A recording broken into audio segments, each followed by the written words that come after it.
Quien no se ha enfrentado a un grupo con dificultades no sabe lo duro e imprevisible que es. La misión de ayudar a los otros a construir su propia personalidad y que ésta sea exitosa en la vida es extremadamente complicada. Hola, me llamo Félix Heroles y os hablaré sobre la educación, sobre las emociones que están involucradas y cómo podemos consolidar aprendizajes y la propia personalidad de las personas a las que estamos ayudando. Comienzo con dos casos de personas que gestionan las emociones de forma diferentes. Uno son alumnos, adultos que tienen problemas de autoestima. En este grupo, por ejemplo, son alumnos que no han estado escolarizados desde los 7 o 8 años, ahora son personas grandes, son personas mayores que han acabado, dijéramos, el ciclo laboral, que están en el periodo en que comienzan en la jubilación y sin embargo han decidido continuar estudiando. Han empezado a estudiar lo que antes era la EGB, lo que ellos dejaron en su momento o bien lo que había sido la primaria. Estas personas con baja autoestima reproducen los roles que en su momento tuvieron como alumnos. Son personas que están en su pupitre callados, personas muy obedientes, personas humildes y son personas que en general no expresan sus opiniones. ¿Por qué? Porque están reproduciendo todo aquello que vivieron en los años 50 y 60 dentro de lo que era el entorno escolar. Son personas que han vivido toda su vida, sobre todo profesional y laboral, con una baja autoestima y con cierto complejo.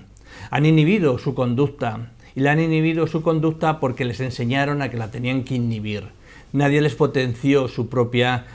personalidad, ni les potenció el que pudieran expresarse libremente en sus opiniones. Claro, en estas personas tienes que ayudarles a volver a recuperar esa autoestima que posiblemente la sociedad no les ha permitido desarrollar, y lo tienes que hacer para que se den cuenta de que se han equivocado en muchas de las cosas que han hecho hasta ese momento en cuanto a su propia opinión, a valorarse a ellos mismos, a tener iniciativa y poder desarrollarse completamente como personas. Lo primero que se les tiene que demostrar es que no son menos que nadie. Esas personas, normalmente, si tú les pides que razonen por qué se consideran que no tienen el mismo criterio que otros para expresar sus opiniones o para poder liderar cualquier proyecto o, por ejemplo, superarse en el puesto de trabajo en el cual estaban ellos, es que siempre les decían que tú calla, que tú no has estudiado, tú calla, que tú de esto no sabes, tú calla, que para lo que estás haciendo ya tienes suficiente. Son personas que de alguna forma carecen de una serie de herramientas de gestión de sus emociones que les hubiera permitido, en todo caso, haber tenido una vida profesional mucho más plena e incluso una vida personal. Claro, son personas que ahora tenemos que ayudar en los centros de formación de adultos, en los que les tenemos que hacer razonar para que su comportamiento su conducta sea más exitosa, les tenemos que ayudar a volver a opinar, volver a tener autoestima, volver a considerarse igual que los demás, superar estos pequeños complejos que tienen y que puedan, siempre que ellos deseen expresar allí donde fuera sus opiniones. Yo veo que cuando en clases se les pide hacer algún tipo de trabajo de expresión, sobre todo oral, en la que tengan que expresar aquello que creen, consideran, piensan, han deducido, han analizado y lo quieren expresar a los demás compañeros, tienen un miedo escénico que no les permite. No les permite porque ya os comento que toda su vida profesional ha sido una vida relegada a un segundo plano. ¿Cómo se puede intervenir con este tipo de personas adecuadamente? Yo lo que les pido es que comparen sus opiniones con las mías, con sus compañeros, y que vean que la validez no es relativa, sino que la validez es absoluta. La tuya es tan válida como la de los demás, no es inferior a la de los demás. También han de llegar a ver, y se les ha de explicar, que una persona que tenga una baja autoestima y que no pueda opinar y no pueda iniciar actividades o acciones que puedan molestar a personas que están por encima, en teoría, de ellos, es una de las características que tiene este sistema. Este sistema social intenta que cuantas más personas sean dúctiles, cuantas más personas sean fáciles de manejar, de alguna forma se consigue que la sociedad esté estratificada y no nos salgamos de nuestros roles que nos han adjudicado a nosotros. Entonces se tienen que ver que ellos no tienen un rol inferior a ninguno, no son unas personas que tengan menos capacidades que los demás. ¿Qué han hecho? Han hecho que durante años esas personas, ya sea en la escuela, ya sea en el trabajo, se han convertido en personas muy dóciles porque todos sus circuitos neuronales, toda su tendencia ha sido siempre a la sumisión de alguna forma. Eso les ha permitido a ellos vivir en un segundo plano, les ha permitido hacer una buena labor familiar, haber tirado adelante su familia, haber estado en el trabajo y ser personas responsables, personas que han sido en cierta forma reconocidas, pero siempre en un segundo plano. Con lo cual se les ha de hacer ver que esas personas sí que han tenido todos los elementos necesarios para poder haber potenciado su personalidad, sus expectativas en la vida, pero sin embargo ya les interesaba a sus jefes, ya les interesaba a sus profesores, ya les interesaba un poco a la sociedad que hayan personas que sean dóciles en cuanto a la forma de ser. ¿Y cómo se ha conseguido eso? Pues igual que se ha domesticado los animales, igual que se ha domesticado incluso a las personas, ¿no? Hay personas que nos han considerado inferiores a los demás y que nos han inscrito en nuestros circuitos neuronales a fuego el que tengamos que creer determinadas cosas, y digo creer porque el sistema de creencias es muy importante en todo el aprendizaje, que no necesariamente eran ciertas. Entonces, a ellos lo que me interesa mucho trabajar con estas personas es que razonen sobre por qué tienen emociones negativas en cuanto a lo que ellos sienten y en cuanto a lo que ellos son. Y ya os digo que lo tienen esas personas que están estudiando ahora a partir de los 65 años, 65, 70, y que de alguna forma han tenido una cualificación escasa o baja y han tenido puestos de trabajo muy subordinados, son personas que tienen una emoción respecto al aprendizaje, a ellos mismos, negativa. Hay que ayudar a superarlos y si ayudamos a aumentar la autoestima de estas personas, conseguimos que el aprendizaje sea muchísimo más efectivo. Por lo tanto, la educación conjugada con la autoestima y las emociones, podemos conseguir que el alumnado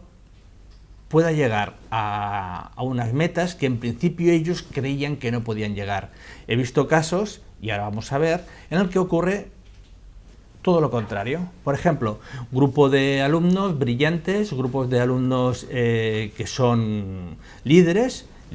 en cuanto a sociabilización dentro de la clase, líderes en cuanto a contenidos que son de los que están mejor preparados en clase, pero que sin embargo a la hora de hacer un grupo de exposición pues se han peleado entre ellos. ¿Por qué se han peleado entre ellos? Porque todos querían coger el ordenador y explicarlo, porque ellos querían de alguna forma demostrar a los demás que eran mejores que los otros. Esa autoestima tan alta lo que ha provocado ha sido que esas personas hayan fracasado al hacer un grupo de exposición y hayan fracasado delante de los demás. Los demás compañeros han visto que sí que podían saber mucho, sí que podían ser muy buenos tecnológicamente, pues utilizando los PowerPoints, utilizando todo, pero que sin embargo, por su propia autoestima tan alta y por sus ganas de liderar al resto del grupo, pues se han peleado, se han discutido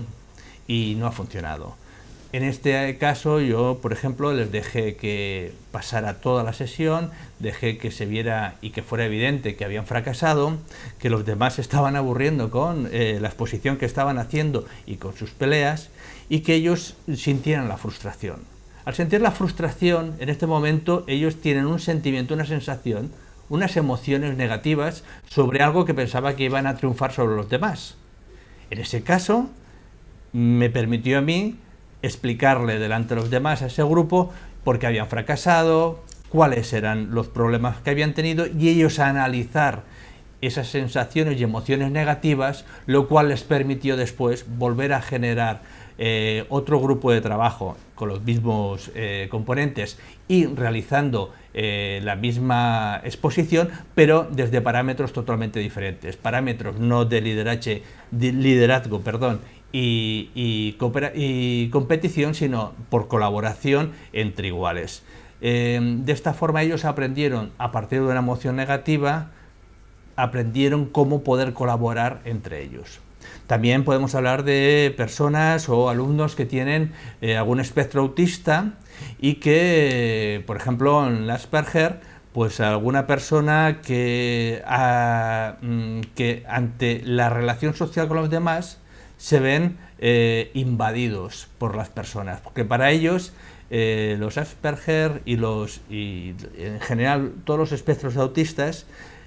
una persona es muy invasiva, es imprevisible, ya una cierta incertidumbre en cómo será la conducta de esa persona que tengo delante. Como tienen problemas para poder relacionarse con las personas, prefieren aquello que pueden prever y prefieren ver acercarse a un tren de mercancías que no a una persona, porque el tren de mercancías saben por dónde pasarán, sin embargo una persona no saben cómo reaccionar. Son personas que la justicia para ellos es su justicia para ellos es fundamental. Por lo tanto, has de trabajar con estas personas que entiendan que lo que para ellos es justo, quizás para otros no sea justo.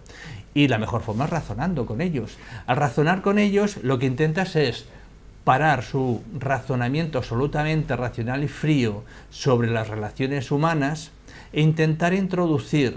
la parte más emocional o más empática que posiblemente carecen este tipo de personas afectados por Asperger, por ejemplo, y lograr que reflexionando puedan entender lo que para ellos justo no es para los demás y puedan de alguna forma, con cariño y afecto, porque siempre se ha de tener, y con tiempo en el trabajo continuo, y se puedan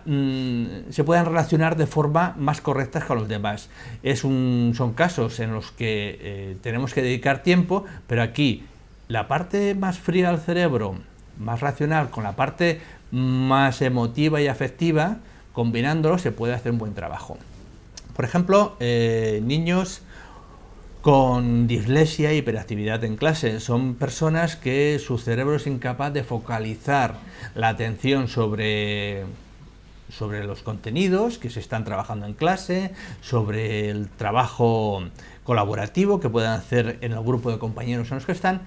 y es necesario con ellos que su atención no vaya hacia lugares que no son los que, en nuestro caso, como agentes educadores, nos interesa.